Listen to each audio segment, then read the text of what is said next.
Welcome to Real Gardens. Now, I know there are some people who feel that we've had a bad summer so far, but if you're a gardener, I think it's been pretty good. We've had lots of sunshine, lots of rain, everything's still growing very lushly, and if we'd had a dry summer, things like this wedding day rose would be over by now. Look at it, still got another few days' life in it, but I bet you've never seen one before clambering over and through a cordyline, like in Liz Colonette's garden here in Guernsey.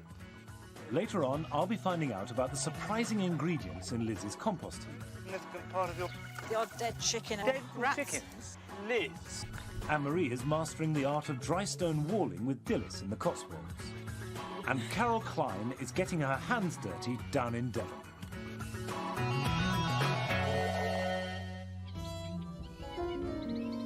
Liz Colonette and her husband Rod live in a handsome old house with a large garden overlooking Vale Pond in Guernsey.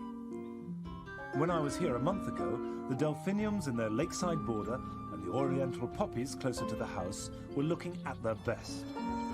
Now those borders are going over, but other things have taken their place and the garden is still full of colour. Those roses have been in gardens since I was last here. Yes, things change. I had really hoped that these agapanthus would be out. I was hoping for you as well, Monty. There'll be another fortnight yet, week or a fortnight. The white ones will. But the blue ones are more forward. And I've got one patch which is absolutely beautiful, which you'll love that. Yeah. Thanks. So these are fantastic. Do you like them? Now, why do you think those were out earlier? I don't know why, because they've all got the same position, haven't they? They're lovely. Now, when did you plant these? Well, I've never planted them. Just popped up. You see, I can grow those without any trouble in a pot, but I can't overwinter them. They'd never just pop up in my garden. No. And I like the way against the yellow of the evening primrose and the marguerite. Yeah, it's nice, isn't Beautiful. it? Now, the truth is, however great all these are, what I really want to do is get inside your greenhouse. It's gonna be Because I dine out of your greenhouse. The biggest greenhouse anyone's ever seen. Back in May, I helped Liz cover all 75 feet of her greenhouse with a lime wash to stop her plants becoming scorched. Although there is one plant that Liz's son Philip put in, which I would be quite happy to see burned alive. What are you doing growing a prickly pear by the door of your greenhouse? You're mad. Well, not from choice, not from choice. It's Philip's first thing he ever grew and he's got attached to it. It's very aggressive, you know. You come in the door and there's these spikes waiting to get you. So how do you control it? Well, I give it a bash from time to time. Really? Can I see you whack it? Yeah, but do stand well back. Okay, what do you use? And your stick. One there, that'll do, won't it? Each chunk of cactus is capable of producing a new plant just as nasty as its parent. The thorns pierce clothing and then break off once they're well dug into your flesh. Thankfully, these bits of cactus are destined for the bonfire. Well, that's them out of the way. Looks better, doesn't it? It would look much better gone. You feel better gone, that's for sure. Well, your basil looks good. Yes, Now you can get at it, you can see it. Yes. I'm going to cut that tomorrow morning when it's nice and fresh. You must use it sort of within the hour. Do you reckon if I cut it to within 2 inches it would sprout again? Yeah.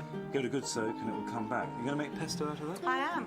I'll give you our recipe. Oh, thanks, Monty. Most of these plants would have been burned to a frazzle if we hadn't put that lime wash on the roof. Have your tomatoes, you show off. I know. There you go. What type are they? They're moneymaker. They're good disease-resistant tomatoes. They'll crop until December, maybe. Really? So Yeah. December. Incredible. And what have you got here? Melons. 2 sorts Really? of melons. Each of these will be a melon? Yeah. Do you pollinate them with a brush? If I think of it. So how often do you think of it? Not often. You are a funny one. And your pepper's twice the size of mine. Fantastic. Yes. This blanket, is that to catch the peaches? Yes, Rod just put those over that. So that's his contribution to the Yes, garden. they're really Oh, look, delicate. there's some in there. Oh, good. Go on, try 'em. God, you know what they feel like? Just like a baby's head. Yeah, it is just like a baby's head. So how many of these have you had? About 50, I should think. You must have to feed it a lot. Well, it's all in the soil. It's my Really? seaweed compost in the soil, plus a top-up of liquid seaweed. Right. Talking of which, it's just the right time to go and get some more off the beach. Today? Ready for that? Yeah, absolutely. I Let's love go getting for it to then. see you. Come on. Can we eat these on the way? Yes.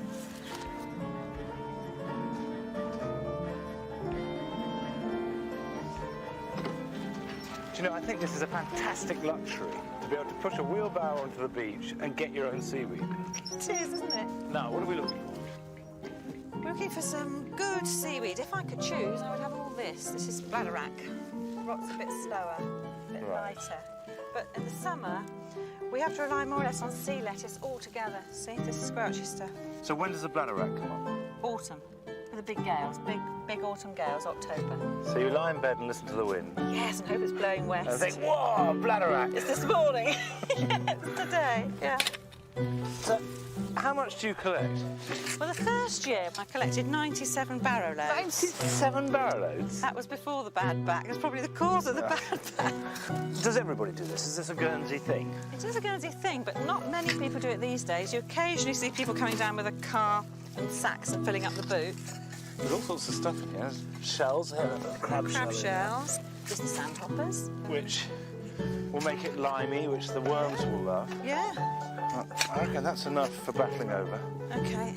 Seaweed is rich in potash and trace elements. If you can't gather your own, you can always buy it in dried and powdered form. Here we go. You're right. Oh, that's not bad, is it? And how many layers would a heap this size have? Between 6 and 8, I should think. Really? So it's Yeah. a very significant part of your compost. It's a really important part of it. What else do you put on it? Shredded paper from Rodney's office, kitchen waste, garden waste, you know, lawn cuttings, things like that. Any dead chickens or Dead rats? chickens? I do, actually. We don't have many of them. And rats? Buried underneath, fine. Liz, you shouldn't do that, you know. Oh, why not? It'll all rot down. Well, partly because it attracts other rats. Well, it doesn't matter, does it, really? And partly, do you really want decomposing flesh feeding your vegetables and fruit? I'm not at all bothered, actually. Oh, you know. And they're not many, Monty. If I get 4 or 5 bodies in a year, that's it. Do you turn this? No, I don't. Too heavy for me. The Centre for Alternative Technology have come up with latest research on composting, which pretty much exactly mirrors this. Big heap, not turned, lots of paper and straw. Funnily enough, they didn't mention rats or chickens, but there we Funny are. that. And you leave it for, how long do you leave it for? A year. Yeah. At least a year. If They I- were saying 18 months. Yeah, well, if I could leave it longer, if I didn't need it, Yeah. and if it wasn't ready. Liz's garden benefits from the mild Guernsey climate with lots of sun and plenty of rain. All that plus seaweed compost, and it's not surprising that her borders continue to flourish throughout the summer.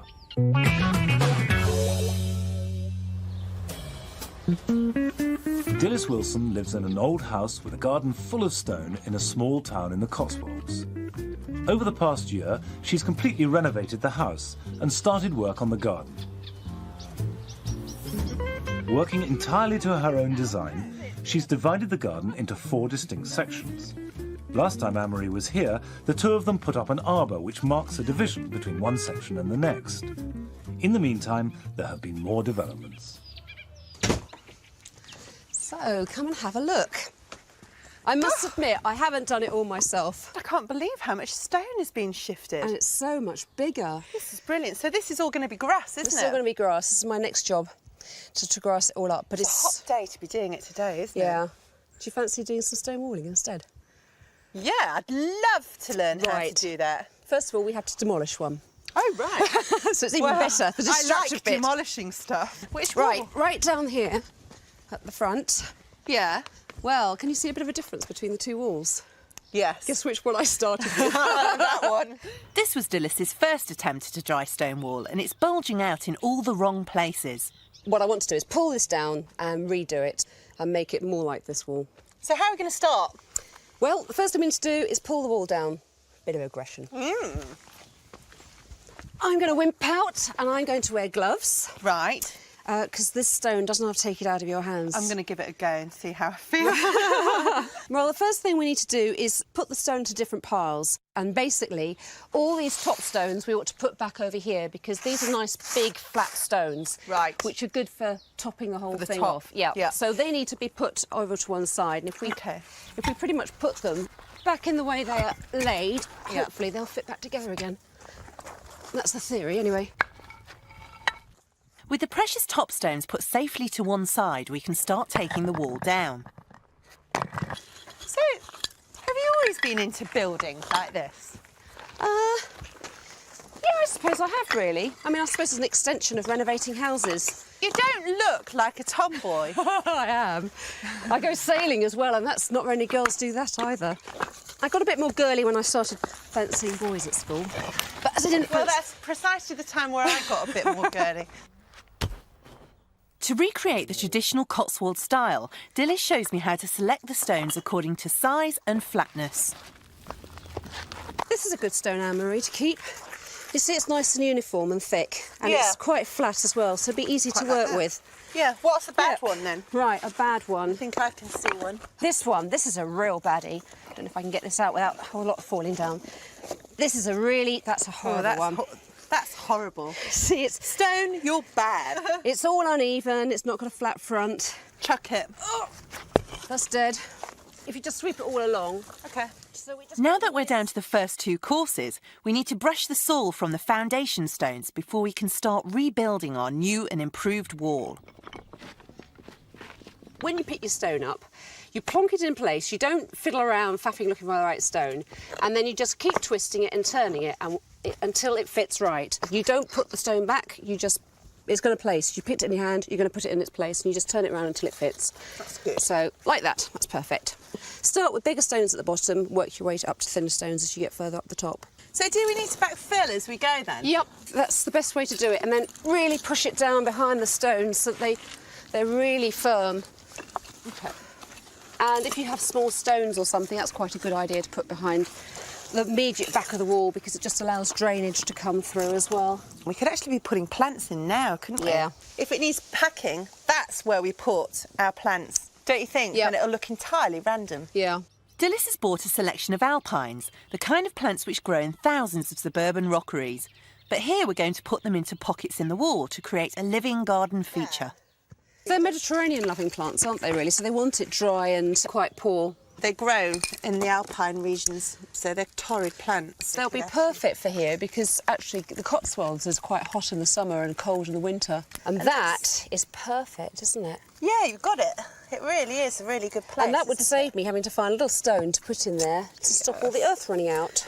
I think we should go for this one, do you? Oh, the sedum, yeah. I really like it. I think it's just got great red stems, hasn't lovely. it? Why don't we Oh, yeah. be a little bit I like that. stingy? 2 for the price of 1. Right, shall I... We're using a mixture of compost and grit, as these plants need good drainage to prevent them from rotting. If we put that with the cut down. Yeah. That's nice. Yep. That's okay. And squidge it right down. Oh, doesn't that look good? I like doing You know, this. we've got another planting pocket here. Why don't you Plant a put one in? plant. Yeah. In Grab fact, do one. you realise that you've planted the first proper plant in this garden probably for 40 years? Oh, that's not fair. You should have done that. I'll have a plaque there. Do you think we can split this one up as well? It's I just don't a know bit, if I would, you know. It's a bit fat and squishy. I want to Pull some of that off. Here it goes. Oh, yeah. That'll be good in there. OK, well, let's get cracking.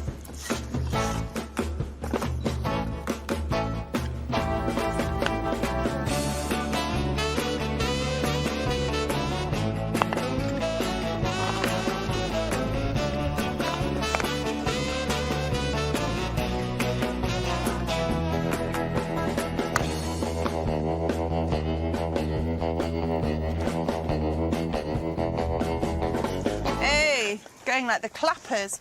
Our final job is to retrieve and replace our top stones. It's kind of ironic that we saved the big, heavy stones till the last, isn't it? Well, if you make them fairly flat, like a seat, then A, it looks nice, and B, if you have a party or anything, then... You can use them as a seat. Bingo! Oh, Wow. doesn't that look better than it did before? We've now got a neat vertical wall in place of the bulging slope, with the alpines to complete the finished effect. Loads better. It's so tempting not to redo something. The thought of pulling a job down that you've already done, but I really think it was worth it, don't you? Yeah, not bad for a day's work. We'll take a break now, and when we come back, Carol Klein is going to be in Devon. See you in a moment.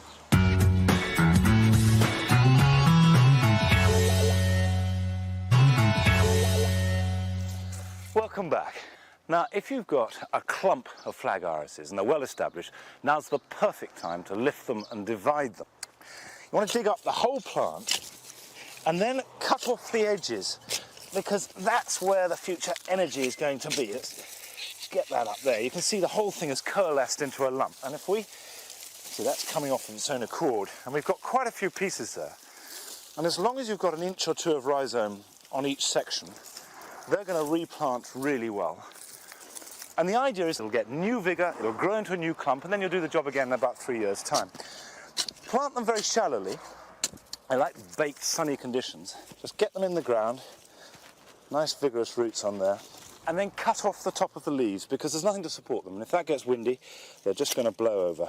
That now will grow well. Divide the whole of the rest up, spread it around the garden, fill those holes up, and you'll have lots more of irises next year. Now, down in Devon, Carol Klein is visiting Chris and Bill Skeels, where they're still working on that bog garden. Chris and Bill Skeels moved to Devon to live the good life. Their 1 acre garden surrounds their cottage, and there's plenty of work that needs to be done. Theirs is a perfect garden partnership. Chris is the planner, dreaming up the ideal garden and nurturing hundreds of plants from seeds and cuttings ready to fill it. Fortunately, Bill can do the work as fast as she can come up with ideas. Without my action man, there's no way that I could do this, you know. I get all the credit. In fact, I think I get a lot more credit than I deserve. But it's definitely a two-way thing, and Bill does an awful lot of hard work here. Carol Klein has been helping the couple as the garden takes shape. Together, the three of them have made a shingle garden, and on Carol's last visit, they made a start on planting up the pond. Since then, the pond has been topped up with water, and Bill has started to turf around the edges. Look at that! It really works. Look at all that planting. And there are already creatures and all sorts of things all over it. Well, it's coming to life now. It looks as though it's been here for a long, long time. What are these two? Well, this is something that has been somewhere for a long time. It's sludge. Right. This has been at the bottom of our friend's pond, hasn't it? That's right. And it's going in our pond. Right, because it'll be full of all sorts of insects, eggs and larvae and all kinds of things. Get your pond off to a flying start. That's right. And anyway, any excuse to get your hands in a Smells good. bucket of mud. I might let Bill get mucky then. Oh, right, OK. And me. Shall we have one each, Bill? Right. Isn't it lovely? I knew you'd like that job. Oh, it stinks. Terribly good for your skin, you know. I'll take your word for it. Oh, your hands look so much smoother. No, that's the last thing for the pond, really, isn't it? That's But right. I presume this is our next job. This is your bog garden, yeah? That's right, yeah. You've been busy again. I'm busy all the time. I think actually he's built a grave to bury me, so there's no more jobs. And you've already got all your plants together over here, Chris. Well, I've just put them all over there, and I thought we could rummage through and see which ones sit properly in the garden, really. Yeah, the fine collection. You've also got some of your carnivorous plants, haven't you? They're beautiful. Are you just going to mix them up with your other plants? Well, no, because actually they need a different soil base, because they need to have like a lime-free acid one. Yeah. And the others that's not important for. No, they that's just go in all right. ordinary ground. So how about making a separate little bed? And I know. well, you're so Not good another at hole. it. It took me all day digging that one. So if Chris and I puncture this lining so that the... Puncture it, bang goes my 25-year guarantee on the liner. Quite so, yeah. What should we use, Chris? Some forks? Forks, what do you think? The idea behind a bog garden is to provide a home for plants which grow naturally in the damp soil close to water. Although the bog garden must stay moist, water needs to be able to percolate through the liner and into the ground beneath. The carnivorous plants will be happy in this separate, shallow bed next to the main bog garden. A layer of gravel ensures that the holes won't get clogged with soil. Before we fill the bed, it's important to remove any traces of weed. Chris and Bill's clay soil is ideal for a bog garden, as it retains water very effectively.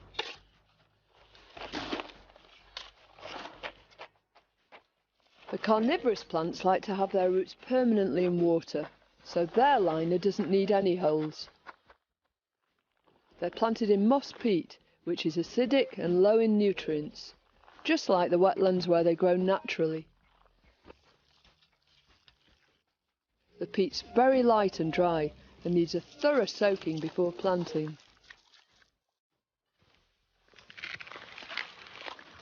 I don't know anything about these plants at all. Well, they're a little bit different to your normal plant.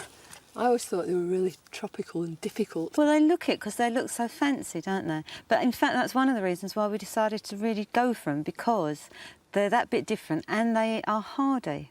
So they'll withstand some frost. I've never planted a pitcher plant before, Chris. Have you not? No, I haven't.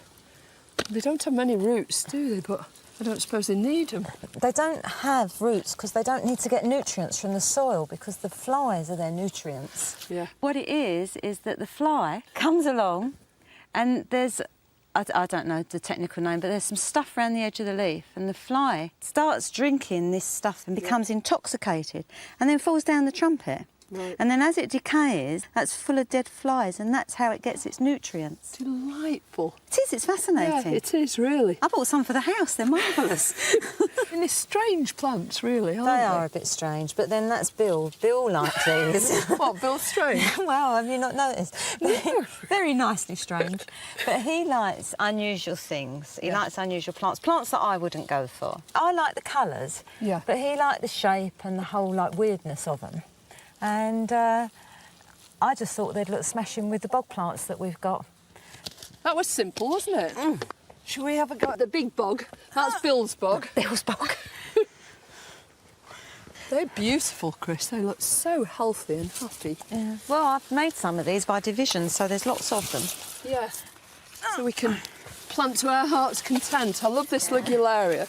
This Yeah. is Desdemona, isn't it? And I've got its relation. Right. The rocket. I think so. Where are you going to bung him? I'm going to put this ligularia here, I think, because it's going to go where the sunshine is. These imposing waterside plants originate from Asia, but a popular bog garden choice is here. Desdemona has golden flowers in late summer. You're going to have all of these together? I think you'll be taking them out in a year's time. I have to make another bed then, You'll won't I? have to extend your boggy area. Bill will be thrilled. What about these? All these plants will soon start to spread and need more space. But for now, Chris wants to pack the bed full for maximum impact. Oh, what about your prize specimen? Yeah, the Hermocallius. Yeah. Right. Daylilies are often used as border plants, but they really benefit from the moist conditions of a bog garden. This Euphorbia palustris should do really well here. Palustris means sort of living in a swamp, living in a marsh. Oh, right. Good place for it to be then. Yeah, ideal. Next spring it'll give you these enormous bright limey green bracts and loads of stems. That's what I've been waiting for. Because I'll tell you what, Chris, everything in here is going to grow furiously. Oh, look, are you going to give us a hand? Bill doesn't know it yet, but he's going to have a lot more work to do before this bog garden's finished. I know you thought you were going to have grass all over there, but I think Chris has got designs on it and making a bigger and better bog garden.